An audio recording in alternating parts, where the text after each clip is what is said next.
Greetings! You're watching SeptumSin versus the World. I'm SeptumSin. I'm here with Kotobuki Jake. Hi. And Anderson, who will not be picked up right now. And Captain Whiskers.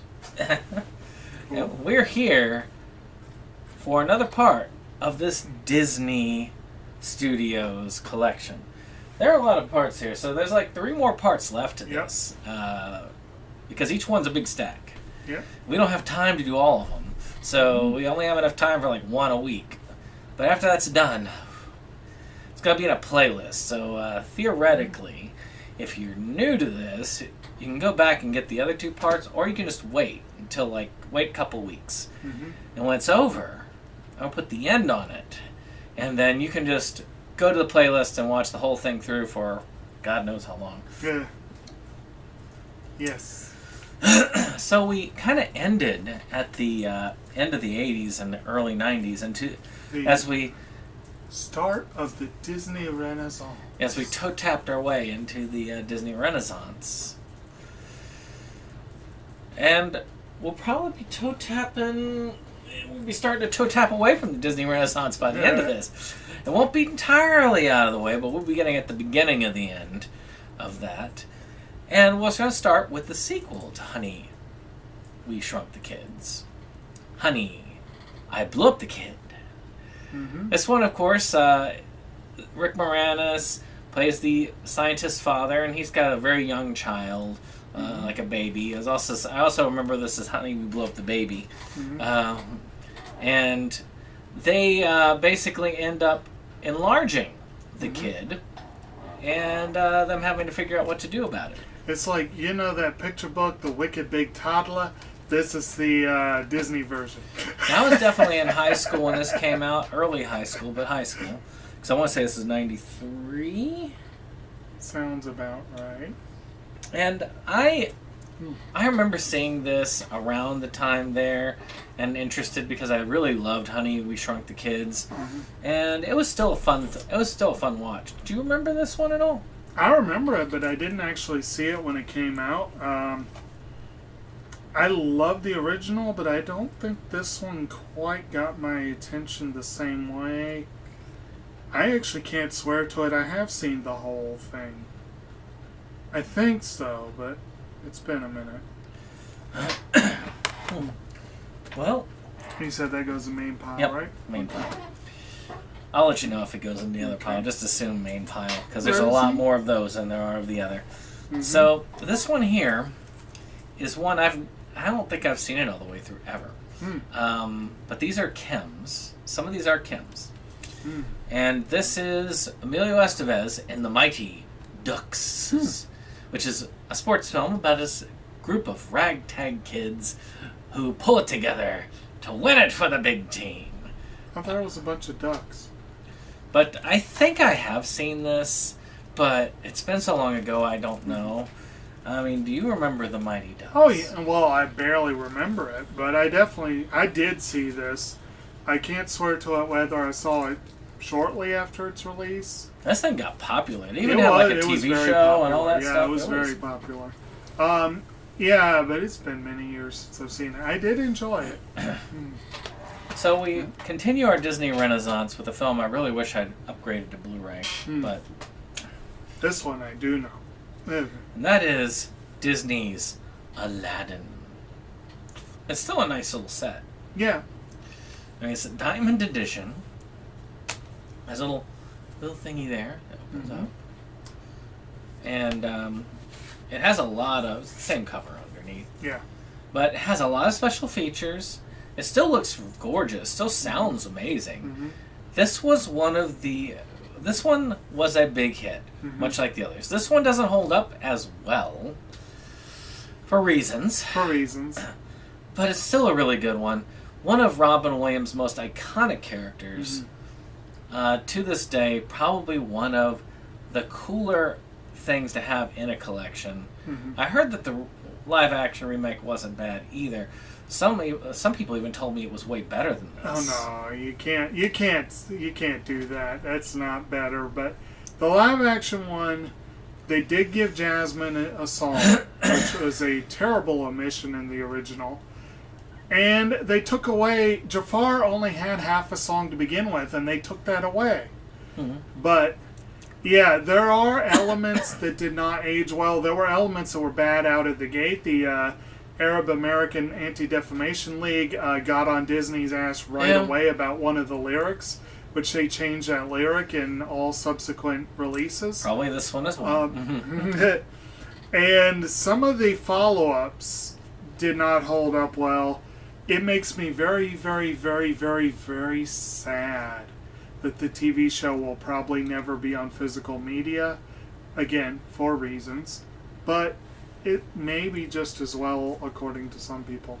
But I absolutely loved this when I was a kid. And even though not all of it has aged well, it's still a classic. It's very... I mean, it was a huge part of my... let's see... I guess this would be middle school years going into high school, I guess. What, 93, 94, something like that? Well, this was 92. 92, so yeah, that was definitely in high school. Yeah. Well, So, middle school, it depends. Spring, middle school, fall, high school. right. So this one is one that a lot of people, this was a huge thing for them in their childhood. Mm-hmm. I was kind of edging out of my childhood. I was definitely in my teens when this came out.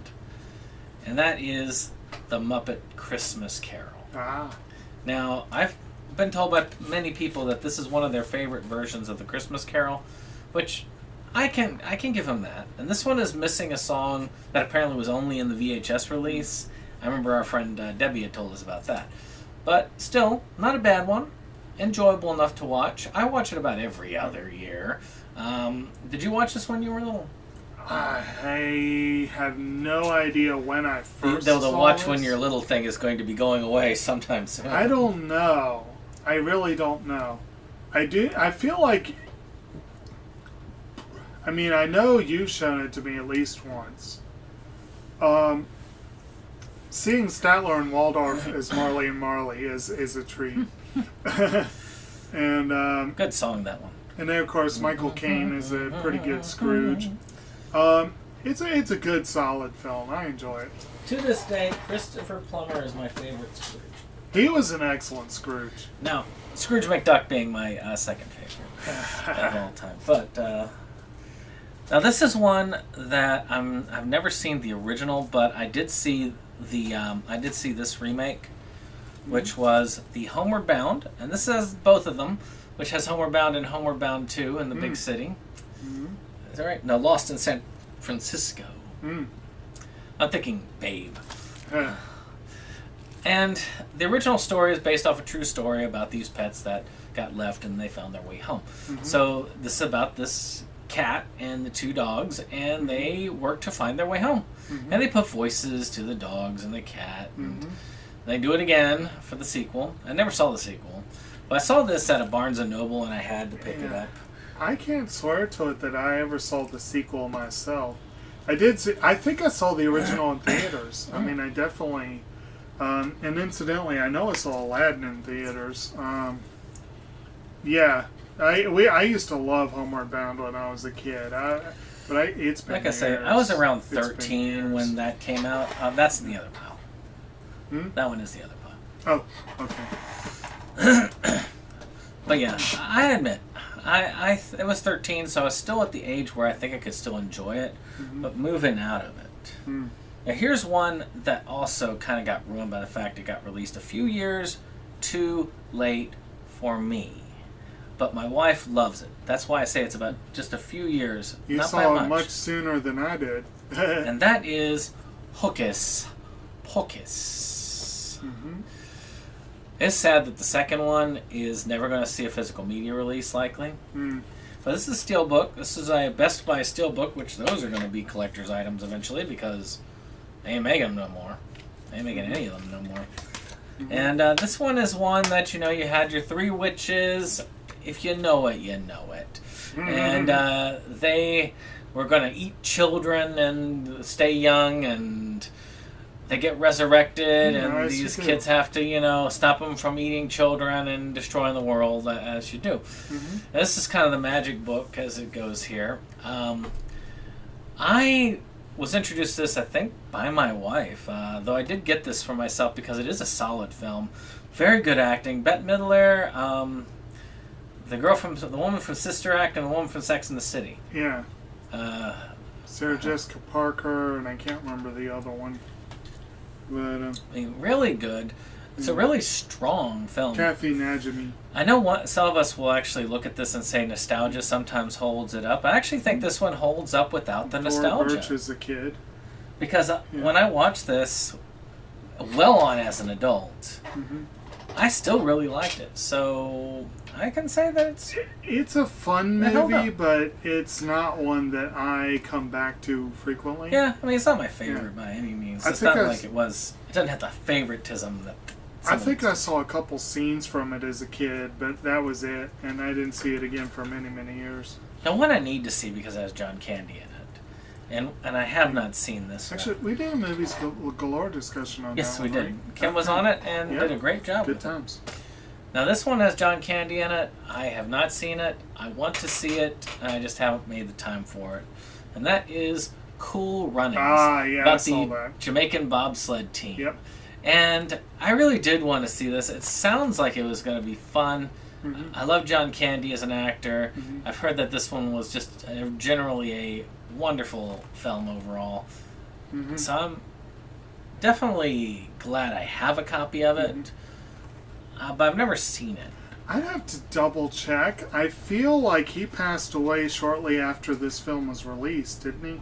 Or shortly before? I have no clue, but he did die in the night. I think he died in 95 or something. It wasn't his last film. Oh, no. But I think he passed away around the time the film came out, and that was deeply tied together for a lot of people, the two. And I think one of the reasons people are so fond of this film is because, he did do a really good job. But it's one of those inspirational movies. I mean, it's a Jamaican team that wants to participate in the Winter Olympics. I mean, stranger things have happened, but but it's a good fun movie. I haven't seen it in years, but I need to get it. I think I need to get a hold of a copy, honestly. So one I had to get upgraded because the copy I have has a very small letterbox. Like the DVD of this, the letterbox is literally, it's got like almost 2 inches on the top and on the bottom. And I'm just like, oh my god, this is horrid.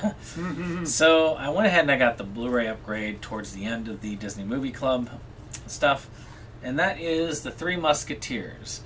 Now, this is one that has Charlie Sheen, Kiefer Sutherland, Chris O'Donnell, Oliver Platt, Tim Curry, and Rebecca De Mornay. Now, this one is great. This one is a very fun version of The Musketeers. I cannot tell you if I saw it when it came out. Classic Tim Curry role. But I did see it as an adult, and I did love it as an adult. And I think it's a great one. This is a great version of The Three Musketeers.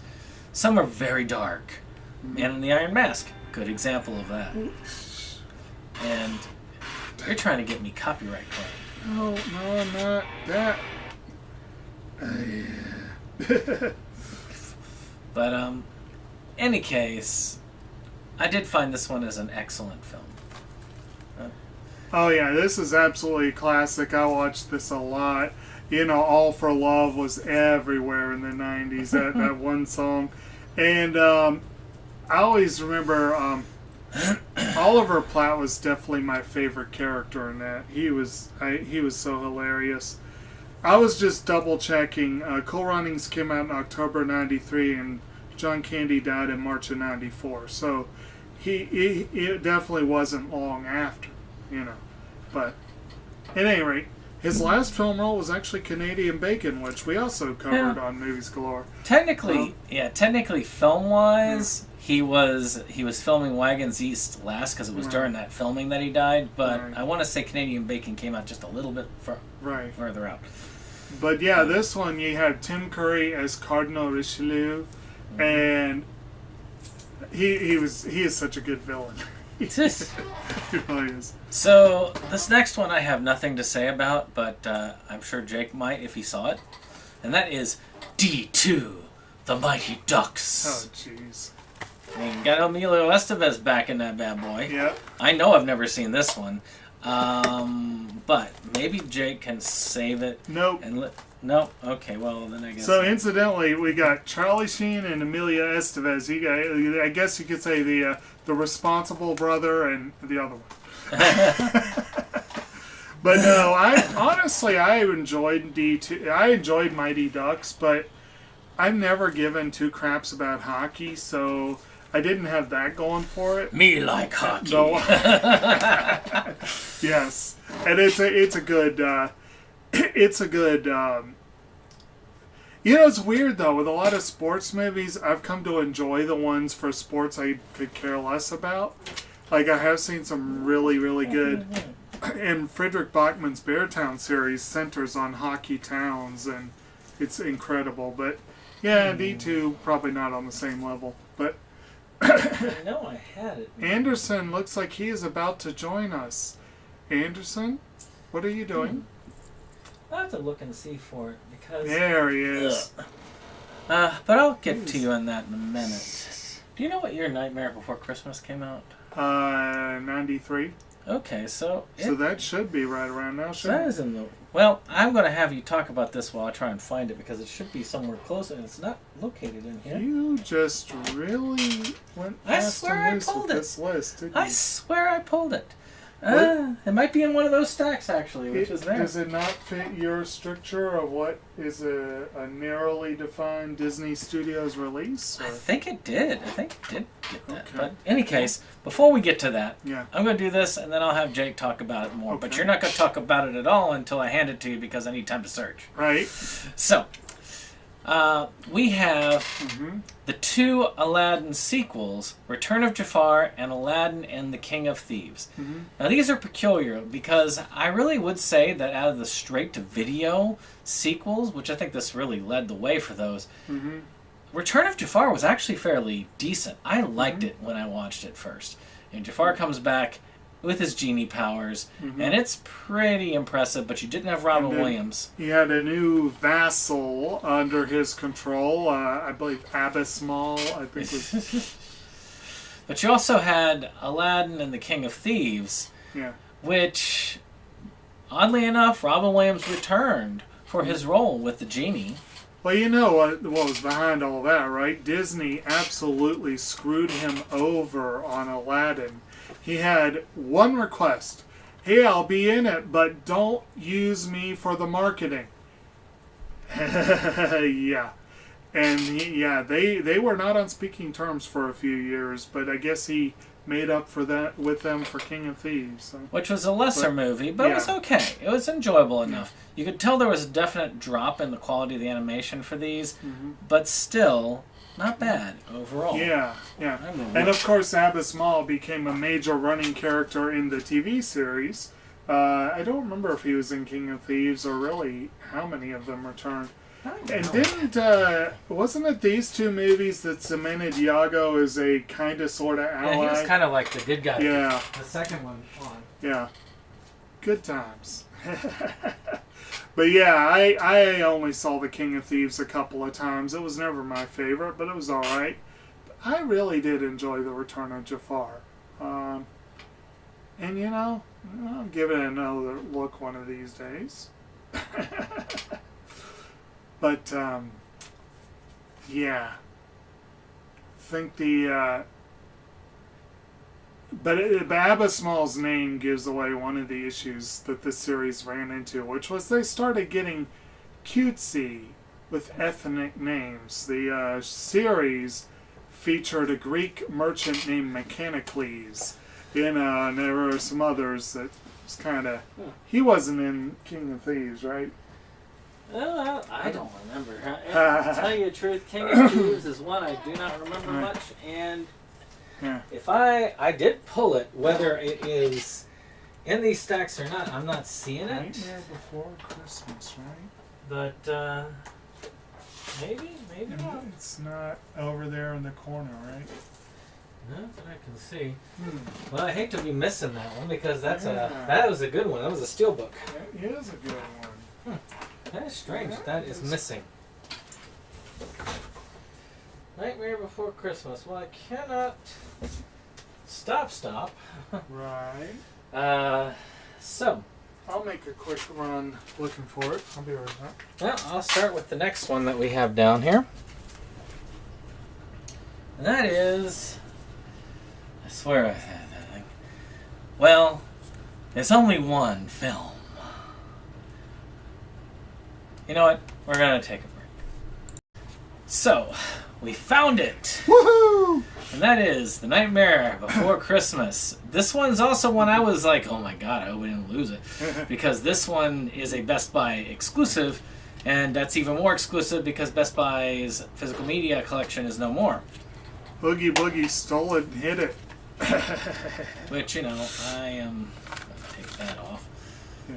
Not that you could use it anyway, because they don't honor those codes anymore. Mm. But, I mean, it's a fun one. It's got some decent special features. Oh, yeah. This is Tim Burton's, like, kind of foray into child animation, though we did see... Well, technically, I was going to say Frankenhooker. Frankenweenie. Yes, Frankenhooker, that famed Disney animated feature for kids. But Frankenweenie was like a one-off short. This is one of his first of the stop-motion like this. We saw stop-motion in Beetlejuice, but this is the all like stop-motion. Right. And this is not only a good film to watch at Halloween, but at Christmas as well. And I admit, I loved this film so much that I got tired of it because I saw it so much. So I have a harder time watching this over and over again. I might watch it again. I might watch it this year because I didn't watch it last year. But it's a fun one. The only thing with this one is it's so short. Yeah. The story, it's part of the reason why it's such an iconic classic film, is you know the whole thing from start to finish. From the start of that kick-ass opening song, This Is Halloween, all the way up to the Oogie Boogie song is one of the best villain songs in any movie ever. You got some other solid... You got frequent Burton cohort Danny Elfman doing not only the music, but the singing voice of Jack Skellington. But it is very important to note that this is Tim Burton's Nightmare Before Christmas, but it is Henry Selick's movie. And there's been a lot of controversy over the years about who did what and who really... Selick was the director, and he has in the past been disappointed at the way that Burton and Disney have presented this film. But it is a collaborative effect to a degree. But it is a classic. It's great. Good times.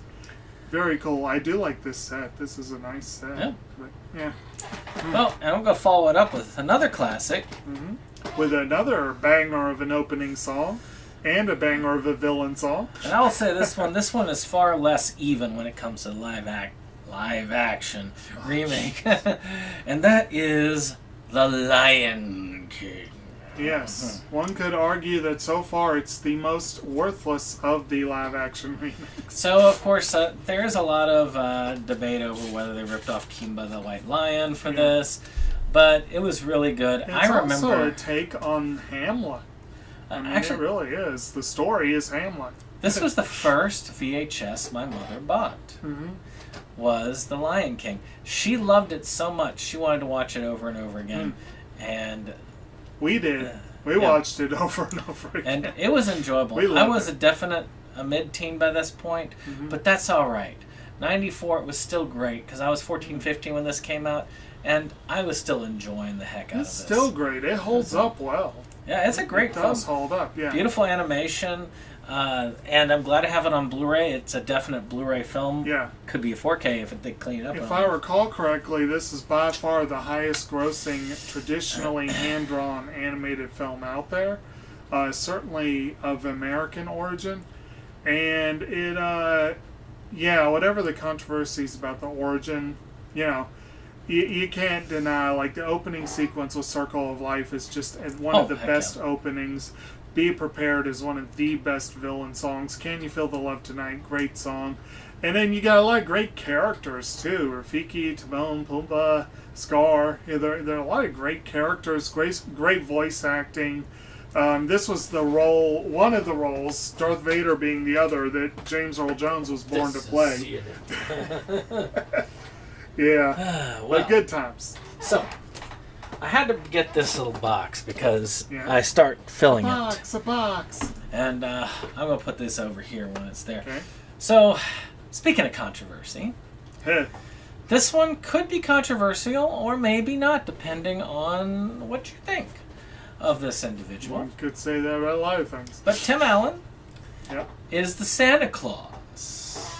Now, I really liked this. Mm-hmm. I was not young enough to be in that generation of kids where he was Santa Claus to me because Yeah. I was a teen by the time this was done. I stopped believing by that point. But I could see where a bunch of kids would consider him to be the Santa Claus. And Disney still hires him every year for a season of that Santa Claus show that they're doing on Yeah. Disney Plus. I have the box set, Mm-hmm. which is kind of cool. But since they separate, I'm just going to head them as they come out. So you can hand it back to me. I'll put it back in the box. But See, I'm of the generation that already saw him as Tim the Toolman Taylor. see, I never saw any Home Improvement until I was 20s. I loved Home Improvement. My shows were Home Improvement and Frasier, which actually talk about your controversial actors. But who watched Frasier for Frasier? But this one, I didn't entirely watch this for Tim either. I watched it more for Wilson and for Al, and incidentally, his co-star played the young Simba in this one. But you had, it's a fun movie. It's enjoyable. Yeah. I think I saw it not long after it came out. I have never had it as a yearly tradition. But every now and then, and didn't we cover the whole trilogy one year on Movies Galore? I don't know. That one I'm not sure of. I know we covered this and made reference to the other two. It's possible. Yeah. So check that out. It's good discussion. And we did do Lion King, right? Yeah, one actually thing I did. want to float with people for next year is to do to basically do a series of I wouldn't say trilogy year, but franchise, where you do like a month dedicated to a franchise. And everybody picks that franchise. But we'll see how that goes. But this is still pretty much a classic. Yeah. I'll admit, I watch it about every other year.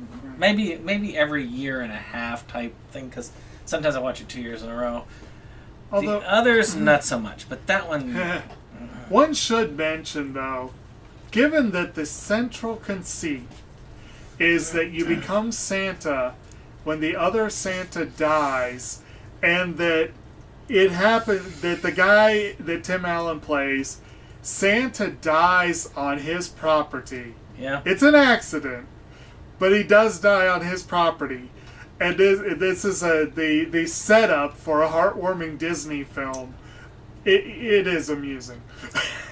Here's one I saw, but I just saw it as kind of a little child comedy, which was The Heavyweights. Now this one's fun. It kind of reminded me of Meatballs, but it was but I did like this one somewhat. I can't think of the. Wasn't this one the one that has? God, what is his name? Could not tell you. I'd never seen it. It's got like he did like God darn it, I can't think of his name. You know that movie with that guy that was in that The other guy movie with did that the other thing. guy? Like he did the Balls of Fury, and he did Ben Stiller. Was it Ben Stiller? Ben Stiller, yeah, could Maybe be. because he was one that played the like really overactive camp director. Because it was a fat camp all the kids went to. Does this tell you the cast? And all the kids were having fun at this camp, but then this new group took it over, and they decided to go all out for the fitness, and they kind of rebelled at the end. I think maybe I did see this recently. It's a fun one. It's a fun Oh, movie. it's written by Judd Apatow. Hmm. Oh, okay, and he was exec producer too. It's a fun movie. Interesting. Now, one... Which one does this go in? Matter of fact, there's only one that goes into the other pile from here. Okay. And that one is... No, there's two. But you can see them right here. Okay. So, this one's a part of the Disney Renaissance for a lot of people. I didn't see it until much later, so it's not a favorite for me necessarily. But this is a Goofy movie. Oh, I saw that in which, theater. of course, Goof Troop came from this, and you had him and his teenage son. Goof Troop. Oh, I chicken egg for me doesn't matter because I didn't watch it either. Oh, I watched both. I was at that point where I was too old for those, and I was like, Well, it was the same programming block that Aladdin was in. It was like Goof Troop and Aladdin and Darkwing Duck and DuckTales and Gargoyles briefly. And I was there for that block every afternoon. I loved it. I was watching Mystery Science Theater after that point, I'm pretty sure. So... And Chip and Dale Rescue Rangers, yeah. So, a Goofy movie, I've finally seen it in my 20s, and it was all right. I mean, I can understand why people liked it a lot. It was fun. It was fun. It had Pauly Shore in it. Everybody loves Pauly Shore. That aged well. And still not too bad. I mean, it's about this teen kind of getting to bond with his father, a little shame there, a little bit of growing up, a little bit of fears of growing up. It's kind of fun. And if you know who Goofy is, unless you've been living under a rock, this kind of did what some of the other, like DuckTales, tried to do with some of the existing characters. They kind of took the ante. Yeah, they just kind of put them, like DuckTales and Chip and Dale Rescue Rangers and Tailspin. That was the other one. Yep. They just took existing characters and made new stories around them. One thing that surprised me is there's a song from this movie that I had completely forgotten that makes tons of best of lists. And it's all right. It's very early 90s pop rock, but good times though. I actually did see this in theaters. And I can't remember. I think it was at the Bird, so it was like not when it came out, but not too long after. Alright, so this one is controversial in a lot of different ways. And being from Virginia, we felt the controversy even as it came out. Yes. Both of us did. Yes. Actually, in its own way, I was like, this isn't legit history. I was old enough that it wasn't. And it started to make me mad because little kids were treating it as true history because it was Disney. And because it was Disney's, they were very upfront and open and claiming this was their first take on actual history. Like, and a poor take it was. Yes, but they were actually trying to make a movie, to help educate kids about history was part of the goal of the movie. And they did badly. Yes. We teach history wrong. Yes. In Pocahontas. I wonder when they're going to do the live action of this. Oh, God. This one's going to be a hard one for the live action. I don't know what they're going to do. I think they have said they will not be doing this one in live action. This is a hard one to really touch because you can't do this anymore. You can't get away with this in this age. And that story is a bit dark for Disney to cover in live action for young kids. So, I mean, it's got a good environmental message, and it has a kick-ass musical vibe to it. I mean, Colors of the Wind is an amazing song. Colors of the Wind is the best song ever written for a Disney film, so I will give them that. Yes. And Savages is a really good song. There are a few really good songs. You have competent voice acting from Mel Gibson. I mean, he did a good job as John Smith. It's a beautiful film. The animation is great. But I have said and I have come to realize over the years, at the very least, with everything else they totally messed up on, at the very least they got one thing right. Flick, I think, is the name of the hummingbird. Yeah. The hummingbirds are fiercely territorial and can be downright vicious towards perceived threats. And Flick is a mean little bastard. So they got that right. But I have said since I was a kid keep in mind, he grew up in the mountains. I grew up in Central Virginia.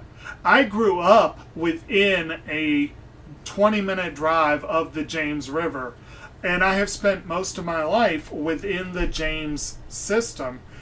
This movie, the events of this movie mostly took place on the York Peninsula up to around the Richmond area. It took place on and around the James. And I had thought when I was a kid, and I have firmly stated this over the years, that I don't think a single animator on this film had ever been to Virginia.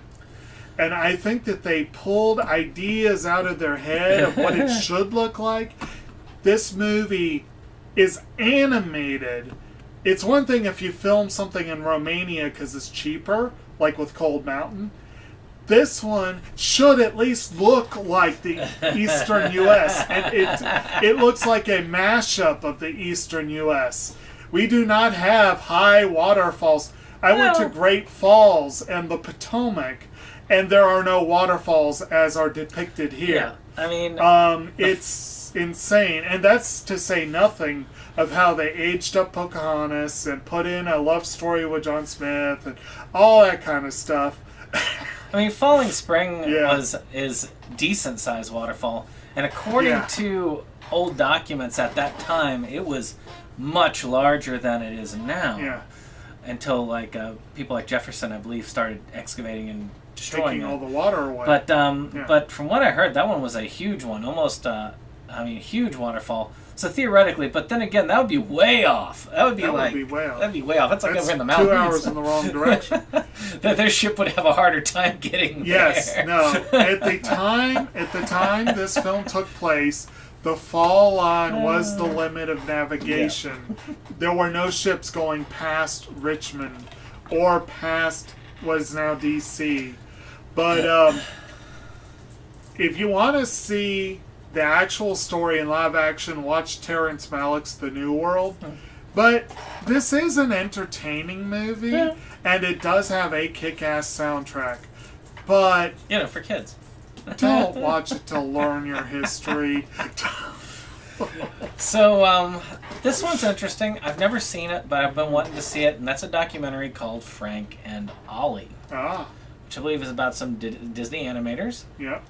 And I don't know much about it. I've never seen it, but I wanted to see it, and I did get it for $5 off of the Disney Movie Club, and I'm glad I got to see it. Sounds pretty fun. Well, I'm glad I got to get it. Never seen it. Yeah, have you seen it? Know this one particular. Frank Thomas and Ollie Johnson are the titular characters. I have heard of this movie, and I've heard good things, but I've never seen it either. One day. So, Pixar started with Disney pretty much at this point, with a film that cemented their legacy with Disney for a long time and started to hammer the nail in the coffin of hand-drawn animation.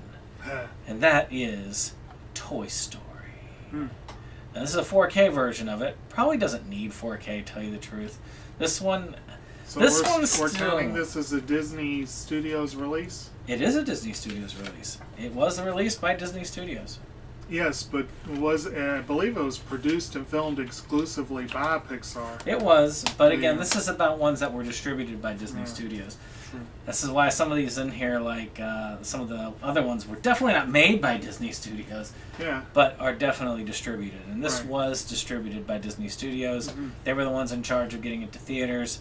They were the ones in charge of releasing it. So, yeah. And Pixar was technically owned by Disney at this point. Well, no, they weren't owned yet. Getting close to it, though. They were Disney's Pixar, but... yeah. This is the one that's the roughest around the edges, I'll admit. Well, there's another one I feel is rougher, it was their first full feature. But it's still a great film. Oh, yeah. Tim Allen, Tom Hanks, really good. Well, I mean, the vocal acting overall, of course, the first two, you had Jim Varney in there, you had Wallace Shawn, Don Rickles, John Ratzenberger, you had all kinds of folks. Music by Randy Newman. You know, You Got a Friend in Me has become kind of... That's pretty much the Pixar theme, I believe. And it was the start of Ratzenberger's cameos, which lasted a while. I think and I can't remember when it ended. I don't think he's been in the last few, Yeah. or the last couple at least. But yeah, John Ratzenberger was like their go-to guy. Hey, you want a cameo? You know? Yeah. And you know, of course, he's more than a cameo in this one. But this is rough around the edges. If you were to watch this, and then you were to sit down and watch Elemental, there would be so much improvement in the animation. Oh god, yeah. But it would be very instructive to see Where it was. the evolution of the animation for computer graphics. It still holds up fairly decent. Yeah. Better than Disney's, like the official Disney Studios first computer animated film, which we will be getting to later. Okay. So this one has one that would have been on part 1, but it's attached to one that is actually released by Disney, Walt Disney Studios. So we got this double feature, which is Muppet Treasure Island and The Great Muppet Caper. Now, The Great Muppet Caper was definitely Jim Henson prior to the acquisition, and it's one of my favorite Muppet films. I love it. It's got a really cool cast. Takes place in England. Has one of my favorite Muppet songs, Happiness Hotel. It's just a great one. That's good times. Now, Muppet Treasure Island was pretty well done. It was enjoyable. And pretty decent adaptation of Treasure Island. I remember the character Spam got Hawaii kind of up in arms because they love Spam and they did not like that a character was named Spam in that. But Okay. Still, I like them both. I'm sure you've seen at least one of those. Well, I feel like we covered... Didn't we cover Great Muppet Caper? Probably. I remember we did something with the Happiness Hotel. Happiness Hotel. That was good times. I can't remember if we covered it for the group or if we just watched it one night. I don't know. But Muppet Treasure Island... I feel like I saw it, but I have no clear memory. Maybe one day I'll be able to rewatch both of these and be sure. That one I know I never actually saw. Now this one's one I saw later on. I saw it as an adult, but I'd seen pieces of it as a teen, and that was James and the Giant Peach. Now that was kind of a live action and stop motion kind of mashup, very Tim Burton-esque. I want to say that he was. Of course, this version came out around the same time as Frankenweenie did on Blu-ray. Was Tim Burton involved at all? I don't think he was. I think he was. That was a Henry Selick movie. But it's really, it's kind of, this kid has these evil, Tim like... Burton's on there as a producer. Yeah. This kid has, like, some evil step-parents and so on, and escapes in this... by crawling into a peach and doing stuff. I can't remember. It's been a long time. Makes sense. But it's a fun movie. I really enjoyed what I did see of it. I remember it pretty well. I love the animated pieces of it. It's imaginative and a little bit creepy at times. But as you would expect from Henry Selick. But if you haven't seen it, you really should. This one, I thought so, yeah. This is based on the book by Roald Dahl. Again, I don't think I ever saw it. Another figure that hasn't held up very well. In some ways, you are correct, yes. So this one, I'm sure that if you haven't seen it, I know you've heard of it. And that is The Hunchback of Notre Dame. This is the 2-movie collection. I have never seen the sequel. I have never seen the sequel. I think it's because they decided to over-rely on those darn gargoyles, which are probably the least enjoyable part of the film. But this has one of the cooler Disney villain songs in there. And one of the cooler Disney villains, to tell you the truth. That dude was dark as heck. And the villain was very complex because he had his own angle about why he was there. He was having issues with lust in his mind and trying to square that with his love of the church and, evil. What's more, he was lusting over a gypsy who have been the enemies of the church traditionally through the years. And of course, things never really end well for Quasimodo no matter what tale. But this one has some amazing music, quite dark for Disney. still one of my favorite classic Disney films from the Renaissance, that you could tell they were slipping a little bit at this point. See, for me, Pocahontas, really, they slipped bad with that one. But it did well. It did extremely well. But this one, I had a vastly diminished... Also, I was getting older. Yeah. And it's kind of sad now, and I can admit to it now, but when this came out, I think, this was 96, I think, so I'm pretty sure I was going into high school, and I was at that age where I kind of felt like, it wasn't cool to enjoy all the Disney animated films. And again, now I've done a complete about-face in terms of animation, and I'm a huge proponent of animation. And I actually get very annoyed when people just talk about, oh, it's a cartoon, and that kind of thing. And I almost take offense when I hear people dismiss things like that. But at the time, I was a high schooler, and that's what you do. And so I think I watched this after it came out, but I didn't make much effort to... It didn't get rewatched, let's put it that way. And I've been back to it, I think, once or twice since then. I would like to give it another go. I have the 2-movie collection, too, so I'll eventually see the second one. Frollo's song, Hellfire, is widely... It's widely regarded as one of the top 2 or 3 villain songs in Disney history. So, Be Prepared from The Lion King. Inferno or Hellfire seems to be higher ranked than Be Prepared.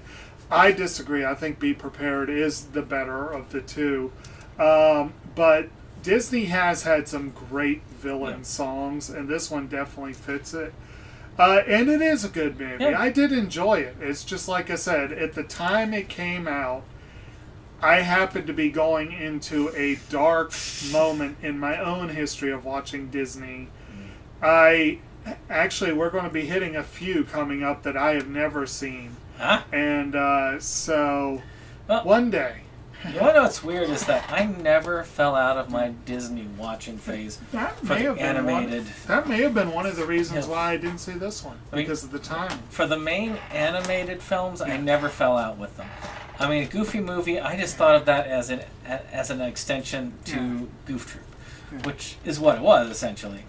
But, so I was 17 when that came out. I did want to mention one thing that I meant to mention with these two, which is, I think, hilarious and really, really, really, really sad at the same time. These two movies were in production at the same time at Disney Studios. Everyone wanted to work on the Prestige film. No one really wanted to work on this one. Elton John has gone on record saying he felt he was slumming it when he did the music, the songs for The Lion King. Elton John said that it was a paycheck thing for him. This was the Prestige film. Yeah. Not the way, it did not go the way Disney thought it was going to go. Now, I will say that it did still perform really well. Oh, yeah. And Colors of the Wind still did very well. And it still won the Oscar for original song. But like I say, it was Hunchback that you started to see the numbers go down. Yeah. And I do think the Pocahontas started to decline, but I really feel like Hunchback started to see the decline. And it could also be that because they had such a complex villain with that really dark song that had themes that were mature, because he's singing about lust, he's singing about sex, and he's a priest. And Disney probably had no idea how to approach the merchandising and marketing for that film.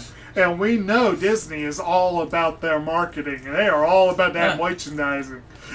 Gypsy Body Pillow. But any case, D3 also came out. Yes. Not gonna lie, never saw it. Never saw it. Probably was okay. It was there. It had Emilio Estevez once again. And speaking of third films that I never saw when they came out, but I actually have seen it, which is the last of the Honey, I Shrunk the Kids trilogy. Honey, We Shrunk Ourselves, which, by the way, I never knew that it was a trilogy. Apparently Disney didn't either because they did not bother to convert this to Blu-ray. I was actually on the fence for this so long because this fits the other 2 DVDs, but now it looks lopsided with the 2, but I wanted to preserve those on Blu-ray anyway. Yeah. This one, I could care less. I mean, the parents shrank themselves this time. It's kind of a half-hearted effort. Really, it is. And yet, strangely enough, is this, are reports still indicating that this might be the franchise that gets Rick Moranis back into acting? It may. And it's hard to say. I mean, they're making a Spaceballs sequel. So, even though he's not signed on for it. If they do Spaceballs without Dark Helmet, it won't even be worth it. It's possible, because he's... I don't think I ever saw this one. I can't remember it. Dark Helmet was the character that brought him back into acting a little bit, because he was on the Goldbergs as Dark Helmet. But that, I believe, was a voiceover role, which he could do from Canada. Yeah. He didn't have to go anywhere. So this here is one that definitely did not perform as well as the others, but still performed decent, and that was Hercules.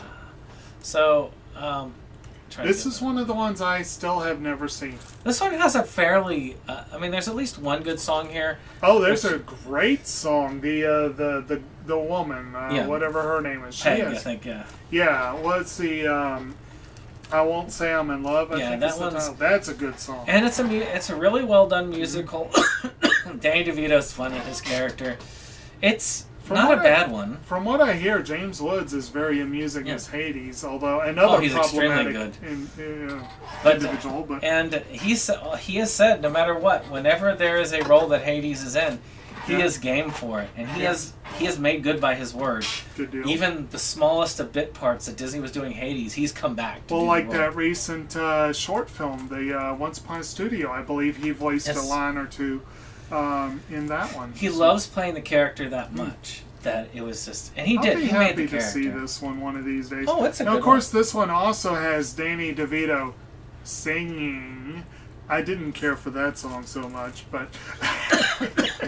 So, this is going to be one for the other pile. Ah. Now, I admit, when I saw the cover of this, I thought it was much older than it was, which is the movie Rocket Man.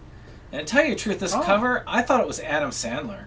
And I thought he was just farting into the spacesuit, which... Makes sense. You know, but it's not Adam Sandler.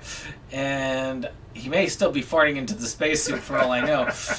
But... I swear, look at the back of this thing and look at the cover, and you tell me, does that not look like it was on like an 80s or 70s Disney movie instead of a 90s, more or less. Like late 90s Disney movie? Yeah, more or less. I mean, what the hell? This was one I never did see either. Yeah, I've never seen it. I don't know that I had much interest in it, but, you know, it's been on the radar. I had more when I realized it wasn't Adam Sandler farting into the suit on the... That goes on. Okay. So this is one I saw in late high school. I want to say I think it was senior year, and I think I was a junior when I saw it. And this is the Robin Williams film.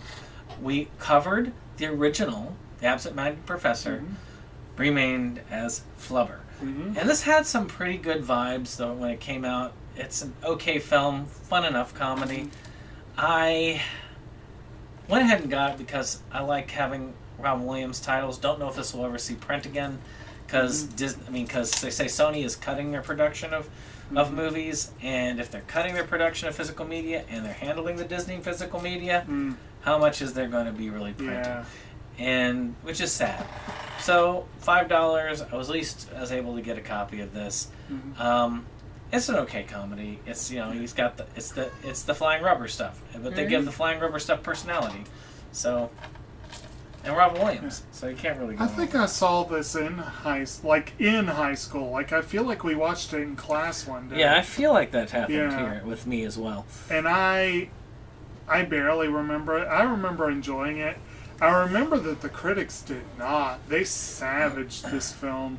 But I didn't think it was all that terrible. But, you know, I'll give it a go one of these days. Another look, I guess. You said this goes in this pile? Yep. Okay. That's the last little one for that pile. Okay. I wanted a clock bar. Okay. So this one actually is one that I feel is way better than the live action.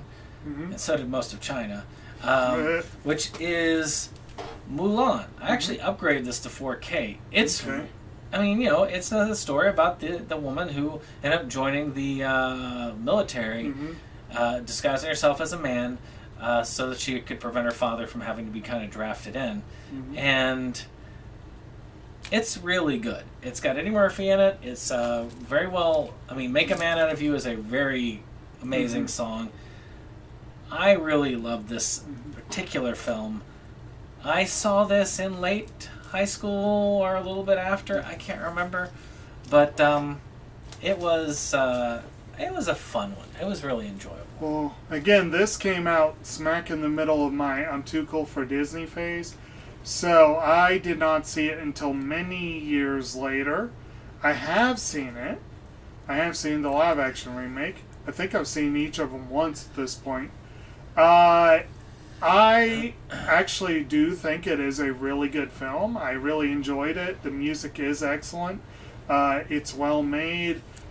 I feel bad actually because the really bad Disney films didn't actually come out until a few years after this. But I still have yet to see, again, Hercules, or there's another one coming up soon. Hercules and Mulan really kind of held on to it. Right. Well, there were actually a couple more, too. But for the most part, though... Yeah, there's at least one more really big hit. Yeah. Unless you're thinking about the second Goofy movie as one. But this is this is, like I said, worth a watch. And I wonder what it would look like in 4K. I'm sure it'll be nice. So, I have not really seen this one. I have not either. I went ahead and got it because I've heard it's actually pretty good, which is Lion King 2, Simba's Pride. And, kind of takes it on, kind of like a... you got Simba's child, and I think they introduced one of Scar's relatives or something like that. I can't remember. Something like that. But I got this cheaply with another one, and I was obsessed with the other sequel we'll talk about later for some reason. And glad I got a hold of it, but I haven't seen it yet. I feel like this one has been cited as having some really good music too, but you can't really quite reach the same levels as the first one. Now, for the longest time, this movie was probably the lowest rated of Strangely Pixar enough, films. I did see this in high school. And that is A Bug's Life. Yeah.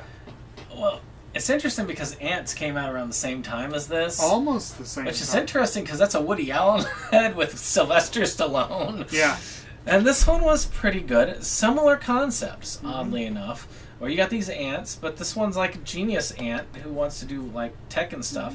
And it was alright. I mean, I can't really say much more than that. It was alright. This is the one that starred Kevin Spacey, right? Yeah, I think so. Yeah. It was alright. Jerry's Game, the short that comes on here, is a pretty fun little short. But, this is definitely one of my least favorite Pixar films, and I think most people would probably agree. Although that fat little caterpillar with the German accent became a popular character with them for a while. So, we have to have at least one really awesome hit before the fall. Yeah. And that is Tarzan. Yes. I mean, I think it's You'll Be In My Heart was this one? Yeah. And Phil Collins did, I think, all the music for this. This was an amazing film when it came out. I remember it coming out and being quite impressed by it, watching them like slide through the trees. And even though it's nothing like the story, but I was okay because I already knew that they weren't going to be like the story because of I still have never seen it. Great film, amazing music, amazing animation. You got their adaptation of Tarzan, and this also spawned a lot of different like series and stuff like that. And I've been to Tarzan's Treehouse. That was 99, right? Yeah, I want to say it was. I remember very distinctly. One of the reasons I remember is 99, and this may have been one of the reasons I didn't see the film. was I was kind of pissed off that it won original song. Because that was the year that we had Amy Mann, a native of this very neighborhood, who did Save Me from Magnolia. We also had one of the greatest Oscar performances ever, where Robin Williams led a cast of crazies on Blame Canada from the South Park movie. Actually, and You'll Be in My Heart is a great song, but compared to those two, it's just not even on the same level. I remember watching that Oscar performance. Yeah. Which was I loved it. One of those rare times I actually watched the Oscars. Yeah. I love it. He comes out there with duct tape on his mouth. And but I do need to see this. I think I have a copy. I know I have a copy of Hercules. I just need to find time for him. We need to do a Disney animation. Oh, that's a class. This one I saw when it came out. Pixar apparently avoided my anti-Disney thing. So this is another one of those.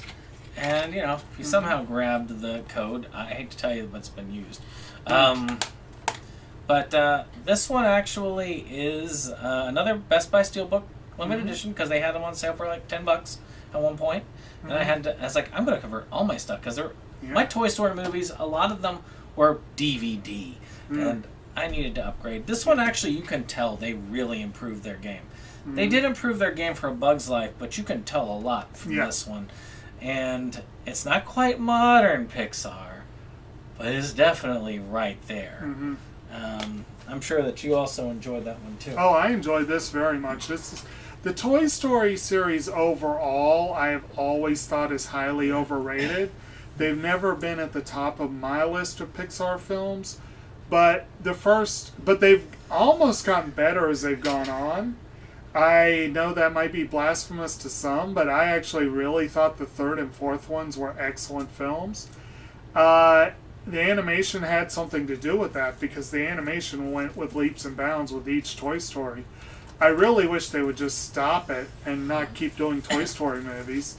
Or if they do... they're doing a fifth one, I forgot. Yeah, and I'm like, the way they did the fourth one, spoiler alert... They beat that horse. They set it up so that if Woody and Buzz end up doing a film together again, it doesn't feel like it would be true to the fourth film.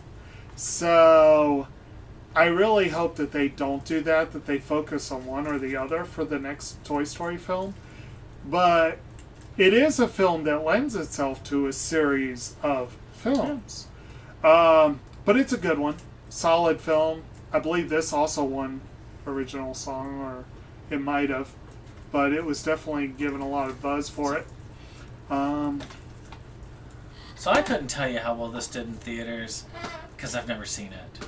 And that is an extremely goofy movie, which is the sequel to the Was that in theaters? Goofy movie. I can't remember. I couldn't tell you. I never saw it. I didn't even know it existed until... They had an anniversary edition, apparently.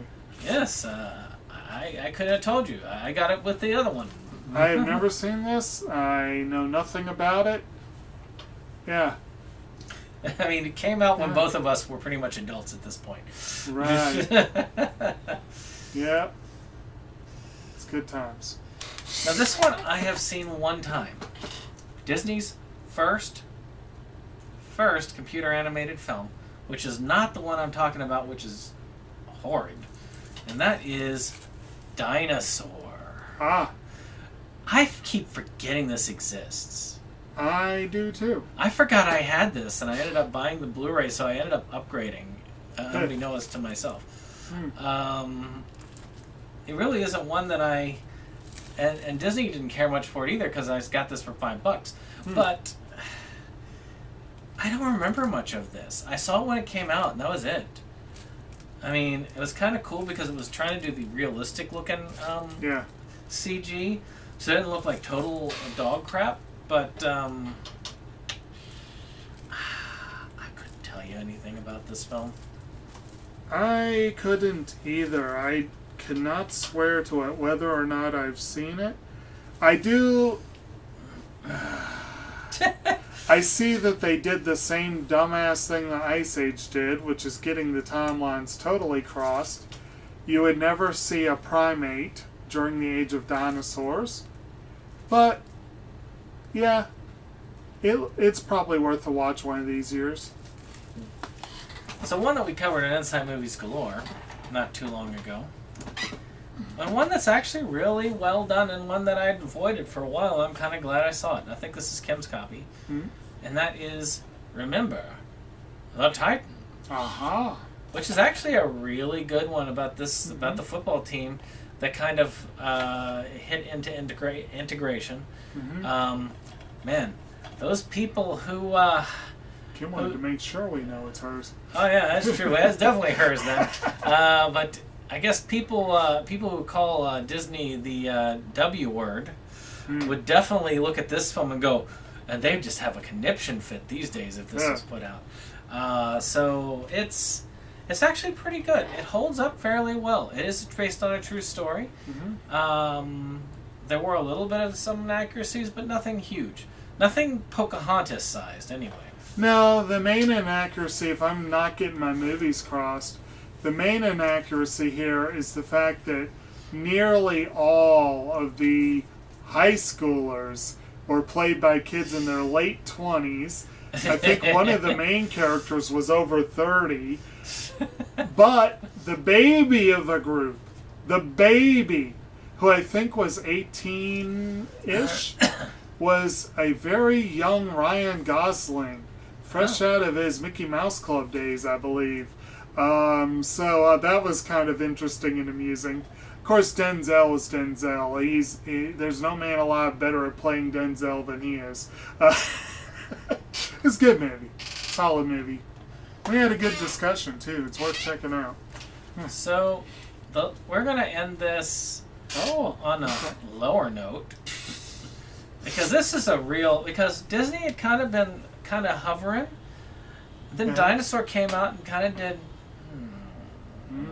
I have no idea how that thing did. Mm-hmm. So, this is probably one of the first marks of the true fall of Disney from the, Golden Age. Mm-hmm. And that is Emperor's New Groove, which came with Kronk's New Groove. Now, this one actually really started getting me to love Patrick Warburton because it is there. But I don't know who thought that David Spade leading an animated series was a good idea, even though it did spawn an animated series. And despite the fact that this did meh, it actually isn't a bad film. It's actually an enjoyable film.